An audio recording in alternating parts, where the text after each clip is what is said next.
Assalamualaikum warahmatullahi wabarakatuh. Perkenalkan, saya Indah Azki Apriana dari Pendidikan Fisika A angkatan 2024. Di sini saya akan mempresentasikan proyek UAS saya, mata kuliah landasan pendidikan yang diampu oleh dosen Ibu Dr. Insinyur Vina Sarifin MM. Tentang topik pembahasannya yaitu konsep pendidikan dan subtopik pembahasannya yaitu pengertian pendidikan. Baik, langsung saja masuk ke ringkasan materinya. Pendidikan merupakan aspek penting dalam perkembangan individu dan perkembangan masyarakat secara keseluruhan. Tujuan utama pendidikan adalah membantu individu menjadi lebih kompeten, berkembang, dan berkontribusi positif pada masyarakat dan dunia di sekitarnya. Pendidikan juga berperan dalam membentuk karakter dan nilai-nilai individu, membantu mereka memahami diri mereka sendiri dan peran mereka dalam masyarakat.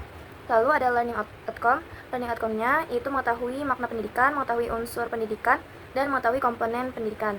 Selanjutnya, kita masuk ke subtopik yang pertama, yaitu pengertian pendidikan menurut berbagai perspektif. Di sini saya menjelaskan 3 perspektif, pendidikan antropologi, pendidikan ideologi, dan pendidikan ekonomi. Yang pertama yaitu pendidikan antropologi. Pendidikan antropologi adalah disiplin ilmu yang mempelajari manusia, budaya, dan masyarakat dari berbagai sudut pandang.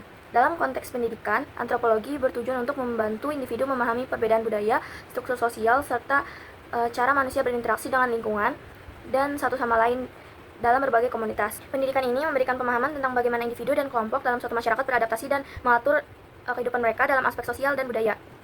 Selanjutnya, aspek penting dalam pendidikan antropologi itu ada 4. Yang pertama, studi budaya. Pendidikan antropologi mengajarkan tentang keberagaman budaya manusia di seluruh dunia. Hal ini mencakup pemahaman mengenai adat istiadat, bahasa, sistem kepercayaan, dan praktik-praktik sosial lainnya. Selanjutnya itu struktur sosial, yaitu fokus pendidikan antropologi adalah memahami bagaimana masyarakat terbentuk, mengorganisasi diri mereka sendiri, dan bagaimana mereka berperan sosial dalam lingkungan kehidupan mereka. Selanjutnya, antropologi terapan, yaitu pendidikan antropologi tidak hanya bersifat teoritis, tetapi juga praktis, di mana hal ini membantu dalam penerapan pengetahuan antropologi untuk menyelesaikan masalah sosial. Dan yang terakhir yaitu studi tentang evolusi manusia. Selanjutnya, ada tujuan dari pendidikan antropologi, yaitu meningkatkan pemahaman terhadap keberagaman budaya di dunia, lalu ada memahami struktur sosial dan budaya yang ada dalam masyarakat, serta bagaimana masyarakat beradaptasi dengan lingkungan sosial dan fisik mereka. Dan yang terakhir yaitu mengajarkan pentingnya pelestarian budaya dan warisan budaya. Contoh sederhana di kehidupan sehari-hari tentang pendidikan antropologi itu dialog antar budaya, lalu pelestarian tradisi dan pengetahuan lokal, lalu ada program pendidikan kewarganegaraan dan pengenalan pada keberagaman budaya, dan yang terakhir itu pelatihan penghargaan keberagaman budaya. Perspektif yang kedua itu pendidikan ideologi. Pendidikan ideologi adalah bidang yang bertujuan untuk mengajarkan serta menanamkan nilai-nilai keyakinan dan prinsip-prinsip tertentu kepada individu atau kelompok. Ideologi dalam hal ini merujuk pada serangkaian gagasan atau sistem kepercayaan yang membentuk cara pandang seseorang terhadap dunia, masyarakat, dan struktur sosial. Pendidikan ini seringkali difokuskan pada pembentukan pola pikir atau sikap yang sejalan dengan ideologi yang diadopsi, baik dalam aspek politik, sosial, ekonomi, maupun budaya. Selanjutnya, aspek penting dari pendidikan ideologi, yaitu yang pertama penanaman nilai-nilai ideologis.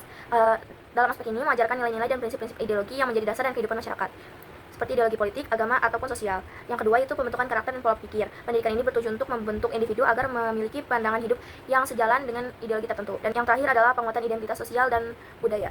Lalu tujuan dari pendidikan ideologi yaitu membentuk pemahaman ideologi, menginternalisasi nilai-nilai ideologi, meningkatkan kesadaran sosial dan politik, lalu ada membentuk karakter dan sikap sesuai ideologi, lalu mempersiapkan individu untuk menghadapi perubahan sosial, dan yang terakhir yaitu mengembangkan pemikiran kritis terhadap ideologi lain. Selanjutnya, contoh dari pendidikan ideologi yaitu ada pendidikan Pancasila, pendidikan kewarganegaraan, dan pendidikan sosial dan politik. Dan terakhir kita masuk ke pendidikan ekonomi. Pendidikan ekonomi adalah bidang studi yang berfokus pada pengajaran tentang prinsip-prinsip ekonomi, pengelolaan sumber daya, serta cara kerja sistem ekonomi dalam masyarakat. Tujuan utamanya pendidikan ekonomi adalah untuk memberikan pemahaman kepada individu atau kelompok tentang konsep dasar ekonomi, seperti produksi, distribusi, konsumsi, kebijakan ekonomi, dan sebagainya. Lalu aspek penting dalam pendidikan ekonomi yaitu pemahaman konsep dasar ekonomi, meliputi pengajaran tentang prinsip-prinsip dasar ekonomi, seperti permintaan dan penawaran, harga, produksi, konsumsi, dan distribusi. Lalu ada pendidikan kewirausahaan. Dalam ini mempelajari tentang pemahaman tentang manajemen bisnis, pengelolaan sumber daya, analisis pasar, dan sebagainya. Lalu yang ketiga ada ekonomi mikro dan makro. Nah, pada ekonomi mikro ini berkaitan dengan keputusan ekonomi yang diambil oleh individu atau perusahaan. Sedangkan ekonomi makro membahas fenomena ekonomi yang lebih besar, seperti pertumbuhan ekonomi, inflasi, dan sebagainya. Lalu ada ekonomi sumber daya alam dan lingkungan. Di aspek ini mempelajari tentang bagaimana cara memanfaatkan sumber daya alam yang ada di sekitar. Lalu yang terakhir adalah pemikiran kritis dan analisis ekonomi. Tujuan dari pendidikan ekonomi yaitu pemahaman tentang prinsip ekonomi, peningkatan kemampuan pengambilan keputusan, pengelolaan sumber daya, kesadaran tentang kesejahteraan sosial, kemampuan analisis ekonomi, persiapan untuk karir di bidang ekonomi dan kewirausahaan. Dan contoh sederhananya yaitu seperti UMKM, lalu ada ekonomi mikro dan makro lanjutan, lalu ada di jenjang SD itu ada pengelolaan uang saku. Selanjutnya kita masuk ke studi kasus. Saya akan tampilkan videonya sebentar.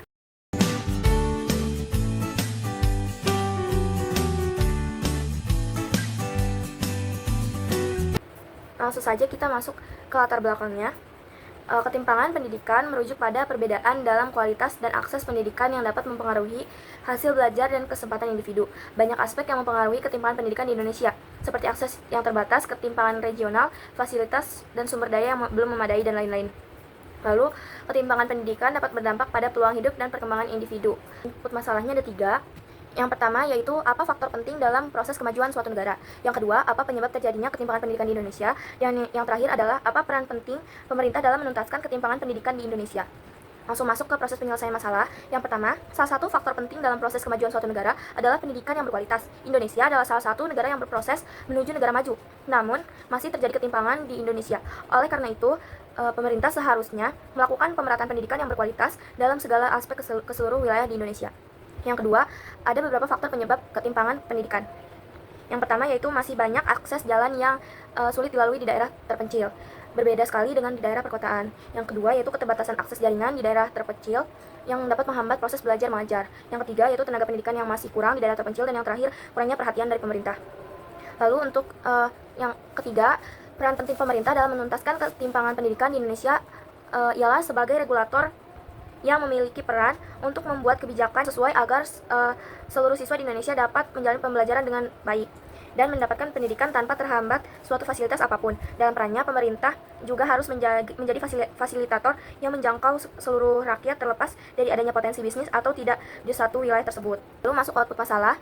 Yang pertama yaitu salah satu faktor penting dalam proses kemajuan suatu negara ialah faktor pendidikan yang diprioritaskan oleh negara akan meningkatkan SDM yang dimiliki oleh negara tersebut. Dan adanya peningkatan SDM, hal ini akan mempengaruhi produktivitas suatu negara yang berdampak pada pertumbuhan ekonomi karena terciptanya tenaga kerja yang terampil dalam memanfaatkan sumber daya yang dimiliki negara tersebut. Lalu yang kedua yaitu faktor penyebab terjadinya ketimpangan di Indonesia menjadi masalah yang harus diselesaikan untuk dapat memberikan keadilan bagi seluruh masyarakat, mendapatkan kesempatan pendidikan yang sama tanpa terhalang akses transportasi, jarak, atau akses jaringan. Dengan perhatian penuh dari pemerintah, permasalahan ini akan segera teratasi dimulai dengan pemerataan tenaga pendidik di daerah terpencil, lalu pembangunan fasilitas yang lebih layak sehingga seluruh masyarakat dapat mendapatkan akses yang lebih baik lagi. Dan yang terakhir, dengan adanya perhatian penuh dari pemerintah, permasalahan ketimpangan pendidikan yang berakar dari ketimpangan pembangunan dan fasilitas di seluruh daerah pun bisa teratasi. Peran penting pemerintah dalam menuntaskan ketimpangan pendidikan di Indonesia dapat memberikan keadilan bagi seluruh rakyat di Indonesia untuk mendapatkan hak dan kesempatan yang sama terlepas apapun itu latar belakangnya.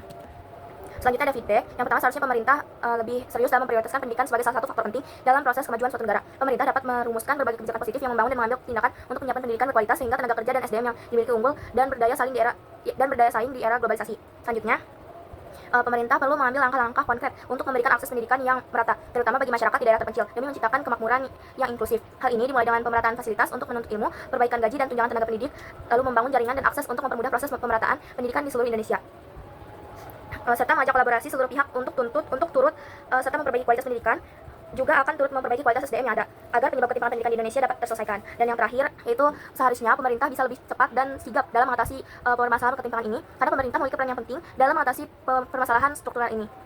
Mulai dari proses regulasi, inovasi hingga aplikasi, semuanya harus dilakukan secara cepat dan tepat sehingga bisa terus mengejar ketertinggalan antara daerah dan kawasan pusat yang nantinya bisa menyamaratakan dan mengangkat kemampuan negara untuk mengimbangi dan kompetitif secara global. Kesimpulan dari subtopik yang pertama, pendidikan bukan hanya transfer pengetahuan, melainkan proses pembentukan karakter, nilai-nilai, keterampilan, dan kepribadian individu secara menyeluruh. Pendidikan yang efektif mencakup keseimbangan antara teori dan praktik, serta memperhatikan potensi individu setiap siswa agar mereka mampu menghadapi tantangan di dunia nyata dan menjadi pribadi yang bertanggung jawab, kritis, dan kreatif.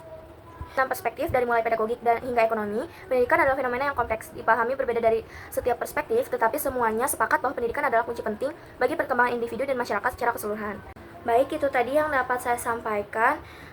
Berikut daftar pustakanya. Terima kasih. Wassalamualaikum warahmatullahi wabarakatuh.